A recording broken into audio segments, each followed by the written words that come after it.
اللہ تعالیٰ ہماری نفسیات سے ہم سے زیادہ واقف ہے. تو فرمایا کہ دیکھو یاد رکھو وہ دن، یعنی قیامت کا دن ایسا ہوگا لا ينفع مال ولا بنون، نہ تمہارا مال تمہارے کام آئے گا، نہ تمہاری اولادیں کام آئیں گی. یعنی اگر دل چاہے گا تو میرے پاؤں ٹوٹے ہوئے بھی ہوں گے تو میں بھاگ کے جاؤں گا، دل نہیں چاہے گا تو پاؤں صحیح بھی ہوں گے تو نہیں جا سکوں گا. تو دل آپ کے اوپر آرڈر کرتا ہے، دل حکمرانی کرتا ہے، دل اصل ہے قائد آپ کا، جو آپ کو چلا رہا ہے، آپ کو ہر کام کروا رہا ہے. تو میں کوشش کروں گا کہ آپ کو 2-3 باتیں ایسی بتا دوں کہ انشاءاللہ وہ ایسا خزانہ ہوں گی کہ اگر آپ ان پر عمل کر لیں گے تو دل کا سکون مل جائے گا آپ کو. جب اللہ تعالیٰ آپ کی طرف ہوگا نا تو آپ کے صرف دوستوں سے آپ کے کام نہیں کروائے گا، آپ کے دشمنوں سے بھی آپ کا کام کروائے گا. آپ کے دشمن بھی ایسے اقدام کر کے جائیں گے کہ وہ آپ کا فائدہ کر جائیں گے. بڑے بڑے بزرگان دین، بڑے بڑے اللہ والے، بڑے بڑے جو دنیا کے اندر نیک لوگ گزرے ہیں، ان کو اللہ تعالیٰ نے اسی جوہر سے، اس کو کہا جاتا ہے صفت تفویض، کہ اپنے آپ کو سپرد کر دیا اللہ کے آگے. ایک بزرگ کا شعر ہے، زندہ کنی آتا ہے کشو تو ور بکشی فدائے تو، جاں شدہ مبتلائے تو ہر چے کنی رضائے تو. الحمدللہ الحمدللہ وکفا والصلاة والسلام علی سید الرسل وخاتم الانبیاء وعلى آلہ المجتبى اما بعد فاعوذ باللہ من الشیطان الرجیم بسم اللہ الرحمن الرحیم یوم لا ينفع مال ولا بنون الا من اتى اللہ بقلب سلیم او کما قال علیہ الصلاۃ والسلام. اللہ کے رسول صلی اللہ علیہ وسلم کی ایک حدیث میں آپ کے سامنے پڑھنا چاہتا ہوں. نبی کریم صلی اللہ علیہ وسلم نے ارشاد فرمایا، ان فی الجسد لمضغۃ اذا صلحت صلح الجسد کلہ واذا فسدت فسد الجسد کلہ الا وہی القلب. کہ اللہ کے رسول ارشاد فرمایا ہے کہ جسم میں ایک ٹکڑا ایسا ہے، ایک پیس جسم کے اندر ایسا ہے کہ اگر وہ صحیح ہوگا تو پورا جسم صحیح ہوگا، اگر وہ صحیح کام کرے گا تو پوری باڈی صحیح کام کرے گی، اور اگر وہ خراب ہو جائے گا تو پوری باڈی خراب ہو جائے گی. فرمایا الا خبردار، وہ تمہارا دل ہے. جو میں نے قرآن کی آیت آپ کے سامنے پڑھی ہے، یوم لا ينفع مال ولا بنون الا من اتى اللہ بقلب سلیم. اللہ تعالی ہمیں یاد دلا رہے ہیں کہ دیکھو اس دن کو یاد کرو، اذکر یہ یہاں محذوف ہوتا ہے، اس دن کو یاد کرو کہ جس دن لا ينفع مال ولا بنون، نہ تمہاری اولاد تمہارے کام آئے گی، نہ تمہارا مال تمہارے کام آئے گا. ساری زندگی کی محنت انسان کی انہی 2 چیزوں کے لیے ہو رہی ہوتی ہے، یا تو میں زیادہ سے زیادہ مال جمع کر لوں، خوب پیسہ بنا لوں. ساری محنت، ساری صلاحیتیں، پوری زندگی انسان اسی کے لیے صرف کر رہا ہے، اس کے لیے جائز ناجائز ذرائع اختیار کر رہا ہے، اسی لیے کھپا رہا ہے، اسی کے لیے جو ہے اپنے آپ کو لگا رہا ہے. دوسری انسان جو اپنے اولاد کے لیے کرتا ہے، کہتا ہے کہ یار ہم نے تو زندگی جیسے تیسے مشقت کے ساتھ گزار لی، اولاد کو یہ دن نہ دیکھنا پڑے، ان کے لیے کچھ کر کے چلا جاؤں. ہر ایک کا ذہن یہی ہے. اللہ تعالیٰ ہماری نفسیات سے ہم سے زیادہ واقف ہے. تو فرمایا کہ دیکھو یاد رکھو وہ دن، یعنی قیامت کا دن ایسا ہوگا لا ينفع مال ولا بنون، نہ تمہارا مال تمہارے کام آئے گا، نہ تمہاری اولادیں کام آئیں گی. سوال پیدا ہوگا کہ اگر نہ مال کام آ رہا ہے، نہ اولاد کام آ رہی ہے، ساری زندگی ہم نے کھپا دی انہی دونوں چیزوں کے لیے، اور اللہ تو کہہ رہے ہیں کہ یہ تو دونوں کام کے ہے ہی نہیں، تو کام کیا آئے گا؟ الا من اتى اللہ بقلب سلیم. کام صرف وہی آئے گا جو قلب سلیم لے کے اللہ کے پاس چلا جائے گا. قلب سلیم ایک پاکیزہ دل ہے. یعنی اللہ تعالیٰ فرما رہے ہیں کہ قیامت کے دن تم جتنا چاہے مال جمع کر لو، کوئی کام نہیں آئے گا. جتنا چاہے اولادوں کے لیے اکٹھا کر کے ان کو فیسلٹیز دینے کی کوشش کرو، کچھ کام نہیں آئے گا. صرف اور صرف کام آنے والی چیز ہے تو وہ تمہارا ایک پاکیزہ دل ہے جس کو تم لے کے جب اللہ کی بارگاہ میں جاؤ گے، جتنا پاک ہوگا، جتنا صاف ہوگا، اتنا کارآمد ہوگا، اور جتنا یہ خراب ہوگا اتنا ناکام ہوگا۔ اب میں اس حدیث کی طرف آتا ہوں جو میں نے آپ سے اللہ کے رسول کی پہلے بیان کی تھی کہ دیکھو جسم میں ایک ٹکڑا ایسا ہے کہ اگر وہ صحیح کام کرے تو پورا جسم صحیح کام کرے گا، وہ ٹکڑا خراب ہو جائے تو پورا جسم خراب ہو جائے۔ گویا جسم کی مثال اس ٹکڑے کے مقابلے میں ایسی ہے کہ پورا جسم غلام ہے اور وہ ٹکڑا اس کا حاکم ہے، آقا ہے۔ یا جیسے ہم دیکھتے ہیں کہ ایک گاڑی ہوتی ہے، گاڑی کے اندر پوری گاڑی کے حصے چلتے ہیں وہاں جہاں ڈرائیور لے کے جاتا ہے۔ ڈرائیور اگر اس کو کسی کھائی میں ڈال دے گا پوری بس کھائی میں گر جائے گی، ڈرائیور کسی باغ میں اتار دے گا پوری بس باغ میں چلی جائے گی۔ تو گویا کہ پوری باغ، پوری ڈرائیور کے علاوہ پوری بس ایک تابع ہے اور اصل ڈرائیور ہے جو اس کو چلانے والا ہے۔ تو انسان کا دل بھی انسان کے جسم میں ایسے ہی کام کرتا ہے۔ فرمایا کہ دیکھو اگر کوئی چیز تمہارے دل میں ہوگی غلط تو تمہارے ہاتھ بھی غلط کام کریں گے، تمہاری آنکھیں بھی غلط کام کریں گی، تمہارے پاؤں بھی غلط کام کریں گے، تمہارا دماغ بھی غلط کام کرے گا، کیونکہ دل میں خرابی ہے۔ اور اگر دل میں تمہارے اچھائی ہوگی، پاکیزگی ہوگی، طہارت ہوگی، غیر اللہ کی محبت نہیں ہوگی۔ دیکھیں اتنا اہم جز ہے ہمارے جسم کا، ہم نے سوچا ہی نہیں، ہم نے کبھی آنکھیں خراب ہوئی تو فوراً ٹیسٹ کرانے پہنچ گئے، کبھی ہم نے دیکھا کہ یار ہمیں چلنے میں دشواری ہو رہی ہے، فوراً گھٹنے دکھانے کے لیے ڈاکٹر کے پاس پہنچ گئے، کبھی ہمیں ہاتھ میں کوئی مسئلہ ہوا، پھیپھڑ میں کوئی مسئلہ ہوا، ظاہری جسم جو پارٹ ہے اس میں کہیں بھی کوئی مسئلہ ہو رہا ہے، ہم فوراً ایک ڈاکٹر کے پاس، ایک حکیم کے پاس، ایک اسپیشلسٹ کے پاس جا رہے ہیں کہ یار یہ مسئلہ حل کرو، میرا یہ صحیح کام نہیں کرے گا، میں کماؤں گا کیسے، کھاؤں گا کیسے، میں زندگی کیسے گزاروں گا۔ اللہ کے رسول فرما رہے ہیں کہ ان سب چیزوں سے زیادہ اہم تمہارا دل ہے، اگر وہ صحیح کام نہیں کر رہا تو ساری چیزیں بیکار ہیں۔ تو اگر ہمارا دل صحیح کام نہیں کر رہا اس کا مطلب ساری کی ساری ہماری محنت بیکار ہو جائے گی۔ تو دل کی مثال انسان کے لیے ایسی ہے اور اتنی اہم ہے۔ اب ہم نے سن لیا، اللہ نے ہمیں فرما دیا کہ دیکھو جو اللہ کے پاس قلب سلیم لے کے جائے گا وہ کامیاب ہے، بقیہ سب ناکام ہے۔ قلب سلیم کیا ہوتا ہے؟ سلامتی والا دل کون سا ہے اور سلیم الفطرت دل کون سا ہے؟ علماء فرماتے ہیں کہ سلیم الفطرت دل وہ ہے کہ جس میں اللہ ہو، اللہ کے علاوہ کوئی نہ ہو۔ یعنی اللہ نے دنیا کی جتنی چیزیں بنائی ہیں، جتنی چیزیں ہیں، وہ سب کے سب دل سے باہر ہو تو دنیا کی چیزیں بہت اچھی ہیں، دل میں آ جائے تو بہت بری ہیں۔ مال اگر میری جیب میں ہے، میرے اکاؤنٹ میں ہے، میرے پاس موجود ہے، بہت اچھا ہے، اس سے میں بہت خیر کے کام کرتا ہوں، لیکن مال کی محبت میرے دل کے اندر آ گئی، اب مجھ سے زیادہ برا اور شیطان کوئی نہیں۔ اگر نفسانی خواہشات میرے دل کے اندر آ گئیں تو اس کا مطلب یہ ہے کہ اب میرے ہاتھوں سے ہونے والے سارے اقدام برے ہوں گے۔ آپ دیکھیں دل ہم پر کیسے حکومت کرتا ہے، میرے ہاتھ پاؤں صحیح ہیں، آنکھیں صحیح کام کر رہی ہے، پیر صحیح کام کر رہے ہیں، لیکن کوئی آدمی مسا کے کہتا ہے یار چلو باہر چلتے ہیں، کھانا کھا کے آتے ہیں، دل نہیں چاہ رہا یار۔ یعنی اگر دل چاہے گا تو میرے پاؤں ٹوٹے ہوئے بھی ہوں گے تو میں بھاگ کے جاؤں گا، دل نہیں چاہے گا تو پاؤں صحیح بھی ہوں گے تو نہیں جا سکوں گا۔ تو دل آپ کے اوپر آرڈر کرتا ہے، دل حکمرانی کرتا ہے، دل اصل ہے قائد آپ کا، جو آپ کو چلا رہا ہے، آپ کو ہر کام کروا رہا ہے۔ دنیا میں کوئی خیر کا کام کر رہے ہیں تو بھی آرڈرز اور اس کے حکمرانی دل کی طرف سے آ رہی ہے، کوئی شر کا کام کر رہے ہیں تو وہ بھی دل کی طرف سے آ رہا ہے۔ تو معلوم ہوا کہ سب سے زیادہ محنت ہمیں اپنے دل پر کرنی ہے کہ دل میں کیا چیز رکھیں، دل میں کیا نہ رکھیں۔ کیونکہ مسئلہ یہ ہوتا ہے کہ چیزیں تو ہمیں نظر آتی ہیں، وہ ہمیں بڑے آسانی سے سمجھ آ جاتی ہیں، جو چیزیں ہمیں نظر نہیں آتی ان کو سمجھنا بھی بڑا مشکل ہوتا ہے۔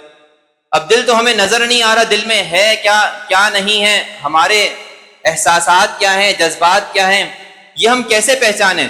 تو علماء نے اس کے لیے فرمایا کہ دیکھو دل کو غیر اللہ سے خالی رکھو، کیونکہ اگر زندگی میں سکون چاہتے ہو تو اللہ نے ہمیں ایک وظیفہ بتا دیا ہے، الا بذکر اللہ تطمئن القلوب، کہ صرف اللہ کی ذات ایسی ہے کہ جس سے دلوں کو اطمینان مل سکتا ہے۔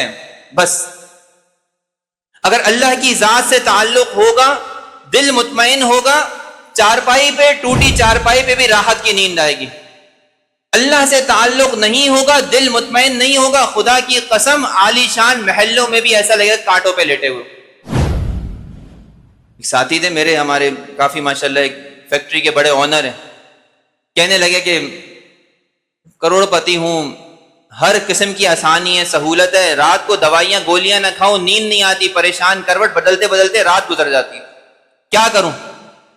میں نے کہا ایسا کریں آپ ایک دفعہ کسی مدرسے میں مسجد میں جا کے نا اعتکاف کی نیت سے رہیں، اور وہاں پہ جا کے طلبہ کو قرآن پڑھتا ہوا دیکھیں، ایک روحانی ماحول کے اندر جائیں، آپ کو پھر احساس ہوگا۔ وہ کہہ رہے ہیں وہاں میں جا کر بیٹھا، مجھے 2 منٹ کے اندر نیند آ گئی، صبح اٹھا جا کے، کہہ رہے خدا کی قسم اتنی زیادہ نورانیت، اتنا سکون، اتنا اطمینان، ایسا لگ رہا ہے کہ میرے ڈپریشن کے سارے مسائل ختم ہو گئے۔ اب یہ کیا چیز تھی؟ یہ ایک علاج تھا۔ آپ نے سنا ہوگا مشہور ایک ہمارے گلوکار تھے جنید جمشید رحمہ اللہ تعالی، عظیم آدمی، اللہ تعالیٰ نے دنیا میں کیسے کیسے عظیم کام لیے ان سے، کتنی بڑی قربانی دی، ایک بہت ہی زیادہ لوش اسٹینڈرڈ کی لائف سٹائل، دنیا کی ہر قسم کی عزت، شہرت، پیسہ، ہر چیز، عورت آگے گھوم رہی ہے ہاتھوں کے اندر، لیکن فرما رہے ہیں کہ میرے دل کا سکون نہیں ہے۔ میں چلا گیا مولانا طارق جمیل صاحب کے پاس، ان سے جا کے کہا کہ حضرت کیا کروں، سب کچھ ہے میرے، آج کا نوجوان جو تمنا کرتا ہے کہ مجھے یہ چیز مل جائے، مجھے وہ حاصل ہے پہلے سے، سکون نہیں آتا، بے چینی ہے، بے قراری ہے، راتوں کو اٹھ کے بیٹھ جاتا ہوں، ایسا لگتا ہے کہ کوئی ڈنڈے مار رہا ہے، کیا کروں؟ حضرت نے فرمایا کہ دیکھو تمہارے اگر گھٹنے پہ تکلیف ہو، گھٹنے پہ زخم ہو، اور تم مرہم لگاؤ یہاں کندھے کے اوپر، تو گھٹنا صحیح ہو جائے گا؟ کہنے لگا نہیں۔ تو کہا تمہارا زخم کہیں اور ہے، تم مرہم کہیں اور لگا رہے ہو، زخم تمہارے دل میں ہے، اور تم سہولیات ہاتھوں کو پہنچا رہے ہو، اپنی آنکھوں کو پہنچا رہے ہو، اپنے پیروں کو پہنچا رہے ہو، اپنے جسم کے دوسرے حصے کو پہنچا رہے ہو، جہاں زخم ہے وہاں تو مرہم لگ ہی نہیں رہا، تو راحت و سکون کیسے آئے گا؟ تو میں کوشش کروں گا کہ آپ کو 2-3 باتیں ایسی بتا دوں کہ انشاءاللہ وہ ایسا خزانہ ہوں گی کہ اگر آپ ان پر عمل کر لیں گے تو دل کا سکون مل جائے گا آپ کو۔ پہلی بات، توقعات کسی سے وابستہ نہ کریں سوائے اللہ کے۔ بہت بڑا جوہر ہے یہ، میرا بھائی ہے، میرا بہت عزیز ہے، میں جان چھڑکتا ہوں اس پہ، مجھے لگا تھا کہ مجھے مصیبت کے وقت میں کام آئے گا، نہیں آیا کام، دل ٹوٹ گیا میرا، پریشان ہو گیا، میں بے چین ہو گیا، یار اولاد پہ ساری زندگی میں نے کما کے خرچ کیا، آج موقع تھا کہ یہ میری تھوڑی مدد کرتا، اس نے مجھے ہری جھنڈی دکھائی، چلا گیا گھر سے، 30 سالہ محنت میں میری پانی پھر گیا۔ توقعات جب ٹوٹتی ہیں انسان پریشان ہو جاتا ہے، رنجیدہ ہو جاتا ہے، غم زدہ ہو جاتا ہے، ڈپریشن میں چلا جاتا ہے۔ توقعات وابستہ نہ کریں، تعلقات سب سے ہوں، میرا بھائی سے بھی تعلق ہے، میرے والد سے بھی تعلق ہے، دوست سے بھی تعلق ہے، وہ میری مشکل مدد کے وقت ہوتے میں اس کی مدد کرتا ہوں، میری مشکل مدد کا وقت آئے گا وہ میری مدد کرے گا انشاءاللہ، مجھے امید ہے۔ توقعات نہیں ہیں، توقع میری صرف اللہ کی ذات سے ہے کہ میں مشکل میں پڑوں گا، میرے اوپر کوئی حالات آئیں گے، اللہ مجھے نکالیں گے۔ یہ ہے دل کا رخ اور دل کی سوئی کو درست سمت کے اندر موڑنا، کہ ٹھیک ہے میں مدد کبھی دوست سے بھی لیتا ہوں، کبھی بھائی سے بھی لیتا ہوں، کبھی احباب سے بھی لیتا ہوں، کبھی باس سے بھی لیتا ہوں، لیکن میری توقع کا منبر اور محور جو ہے وہ صرف اور صرف اللہ کی ذات ہے۔ پہلی میری فریاد جائے گی اللہ کے پاس، پھر اللہ کس کو کیا واسطہ کیسا بنائیں گے یہ مجھے نہیں پتا، پھر میرا کام جو ہے میرے دشمن بھی کریں گے مجھے نہیں پتا۔ جب اللہ تعالیٰ آپ کی طرف ہوگا نا تو آپ کے صرف دوستوں سے آپ کے کام نہیں کروائے گا، آپ کے دشمنوں سے بھی آپ کا کام کروائے گا۔ آپ کے دشمن بھی ایسے اقدام کر کے جائیں گے کہ وہ آپ کا فائدہ کر جائیں گے، آپ کو نقصان نہیں پہنچا سکیں گے، کیونکہ آپ نے جو توقعات وابستہ کی تھی، اپنی لو جو لگائی تھی وہ اللہ سے لگائی۔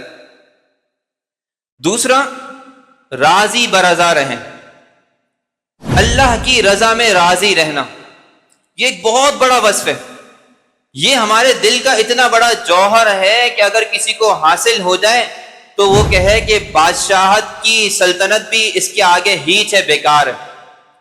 بڑے بڑے بزرگان دین، بڑے بڑے اللہ والے، بڑے بڑے جو دنیا کے اندر نیک لوگ گزرے ہیں، ان کو اللہ تعالیٰ نے اسی جوہر سے، اس کو کہا جاتا ہے صفت تفویض، کہ اپنے آپ کو سپرد کر دیا اللہ کے آگے۔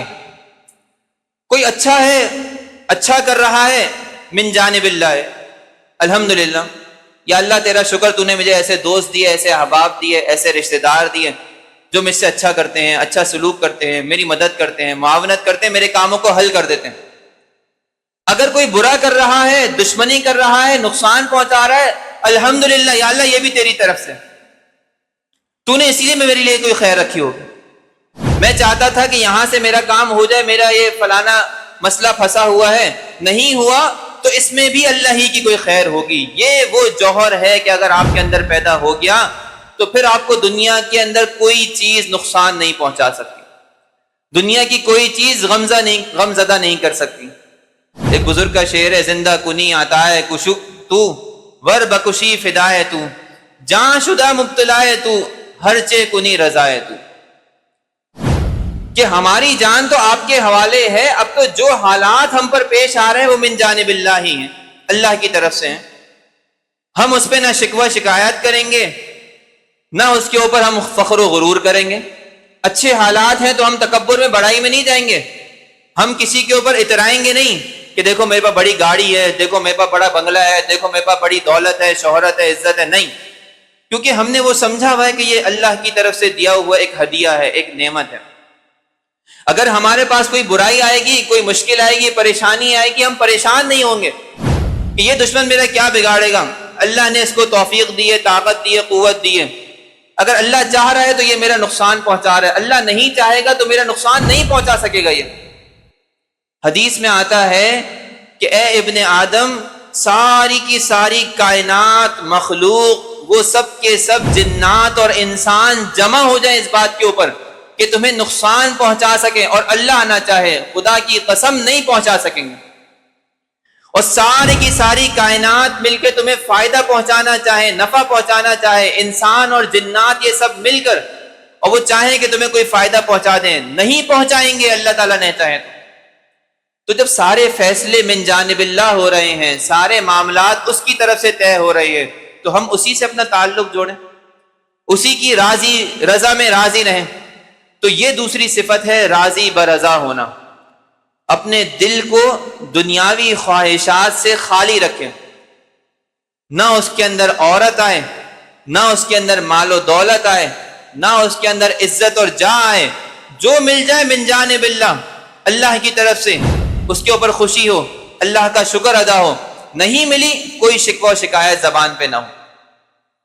حدیث میں اللہ کے رسول کے سامنے کتنے بڑے غم کے پہاڑ ٹوٹے، سارے خاندان والے نقصان پہنچانے کے اور تعلق قطع کرنے کے درپے ہو گئے، بیٹیوں کو طلاقیں ہو گئیں، عتبہ کے لڑکوں سے نکاح ہوئے تھے، کیسے کیسے عزیز جو جان چھڑکتے تھے، جہاں اسلام کا نام لیا تلوار لے کے سامنے کھڑے ہو گئے، گردن اڑانے کے درپے ہو گئے، کیسے کیسے برگزیدہ صحابی جو جان چھڑکتے تھے، ان کے جنازے اپنے چچا کے حضرت حمزہ کے اپنے ہاتھوں سے اٹھائے۔ زبان پہ کیا ہے؟ انا للہ و انا الیہ راجعون، کہ ہم بھی اللہ کے ہیں، یہ سب بھی اللہ کا ہے۔ اگر ہمارے ساتھ یہ حالات پیش آئے ہیں تو اس میں اللہ کی کوئی مصلحت ہے، اس میں راضی میں خوش ہیں۔ اپنے سگی اولاد کا انتقال ہوا ابراہیم، لوگوں نے کہا کہ آج تو بہت زیادہ نوحے ہوں گے، آج تو بڑا لوگوں کو رونا چاہیے۔ خواتین اور عورتیں مکہ مکرمہ مدینہ منورہ کی جمع ہو گئیں کہ زمانے جاہلیت میں کوئی بڑا سردار مرتا تھا تو روتے تھے، مل کر بین بجاتے تھے۔ اللہ کے رسول صلی اللہ علیہ وسلم کو اطلاع ملی کہ ان کا یہ ارادہ ہے، یہ اس طرح شکوہ شکایات اور نوحہ کرنے والے ہیں۔ فرمایا ان العین تدمع، دیکھو آنکھیں آنسو بہا رہی ہیں، آنکھیں ہمارے قدرت میں نہیں ہیں، اختیار میں نہیں ہیں۔ والقلب یحزن، اور دل بھی غمزدہ ہے، غمگین ہے۔ ابراہیم کا انتقال ہوا ہے، ایک بیٹا جو 1.5 سے 2 سال تک کا پہنچ گیا تھا، اکلوتا بیٹا تھا، اس کا انتقال ہو گیا۔ لیکن ولا نقول الا ما يرضى به ربنا، زبان سے ہم صرف وہی کہیں گے جس پر ہمارا رب راضی ہے، جس پہ ہمارا رب خوش ہے، جس سے ہمارا رب جو ہے ہم سے ناراض نہ ہو۔ اور پھر کہا یا ابراہیم انا بفراقک لمحزون، اے ابراہیم تیری جدائی کا غم بہت بڑا ہے، لیکن ہم اس کے اوپر نوحہ وغیرہ نہیں کریں گے، ہم اس کے اوپر چیخ و پکار نہیں کریں گے، ہم اس کے اوپر گریبان چاک نہیں کریں گے، ہم اس کے اوپر سر اپنا نہیں پیٹیں گے۔ کیوں؟ اس لیے کہ یہ ساری کی ساری صفات انسان کو نقصان پہنچانے والی۔ تو اللہ کے رسول کی سنتیں ہمارے لیے بہترین اسوہ ہیں، بہترین نمونہ ہیں۔ اللہ کے رسول صلی اللہ علیہ وسلم کی زندگی جتنی جامع اور مکمل ہے، کہ ایک بادشاہ بھی چاہے تو اس کے اوپر آسانی سے عمل کر سکتا ہے، اور ایک فقیر اور بھکاری بھی چاہے تو آسانی سے عمل کر سکتا ہے۔ ایسے اللہ کے رسول کی زندگی ہمارے لیے معجزہ ہے۔ تو ہمیں اللہ کے رسول صلی اللہ علیہ وسلم کی زندگی اپنانی ہے، ان کے اقوال لینے ہیں، اور اپنے دل کی اصلاح کرنی ہے، اپنے دل کو خواہشات سے پاک کرنا ہے۔ مال و دولت کا نقصان کوئی نقصان نہیں، رتی کاغذ ہے، یہ آج ہے کل نہیں ہے، آج نہیں ہے کل مل جائے گا، آنے جانے کی چیز ہے۔ اصل انسان کی آخرت ہے، اصل انسان کا اللہ سے تعلق ہے، اصل انسان کا اگر وہاں کامیاب ہے تو ساری کی ساری منزلیں انسان کی کامیاب ہے، وہ کہیں بھی ناکام نہیں۔ اور اگر وہاں ناکام ہے تو یہ ساری کی ساری کامیابی بیکار ہے، میرا اول آنا بھی بیکار ہے، میرا اعزاز لینا بھی بیکار ہے، میرا بیان کرنا بھی بیکار ہے، آپ کا سننا بھی بیکار ہے، اگر وہاں کامیابی نہیں۔ تو اللہ تعالیٰ سے دعا ہے کہ اللہ تعالیٰ ہمیں جو سنا ہے اس پر عمل کرنے کی توفیق عطا فرمائے۔ ایک چھوٹی سی بات کر کے میں بات ختم کروں کہ دیکھیں ہمارے یہاں جو قرآن کی ایک آیت ہے، یا ایھا الذین آمنوا اتقوا اللہ وکونوا مع الصادقین، کہ تقوی اختیار کرو اور سچوں کے ساتھ ہو جاؤ۔ تو اصلاح قلب کے لیے کسی مربی کا ہونا، کسی رہبر کا ہونا، کسی مفتی کا، کسی عالم کا، کسی پیشوا کو اپنا مینٹور ماننا بہت مفید ہے۔